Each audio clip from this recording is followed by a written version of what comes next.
যে কোনো তীর্থস্থানে পাওয়া প্রসাদকে প্রসাদই বলে, কিন্তু পুরীর জগন্নাথ মন্দিরের প্রসাদকে মহাপ্রসাদ বলা হয়। অদ্ভুত ও রহস্যজনকভাবে তৈরি হয় এই মহাপ্রসাদ।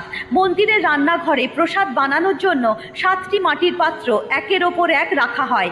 এই প্রক্রিয়ায় ওপরের পাত্রে রাখা সামগ্রী সর্বপ্রথম সেদ্ধ হয়ে তৈরি হয়, এরপর তার নিচের পাত্রের, এইভাবে সব থেকে নিচের পাত্রের সামগ্রী সব শেষে সেদ্ধ হয়ে তৈরি হয়।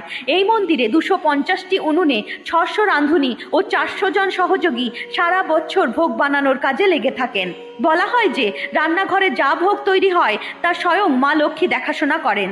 ভোগের জন্য প্রতিদিন 56 রকমের পদ তৈরি করা হয়। এখানে রোজ 20,000 ভক্তদের জন্য প্রসাদ বানানো হয়। তবে ভক্তের সংখ্যা 1 লাখ হলেও প্রসাদ কোনোদিনও কম হয় না।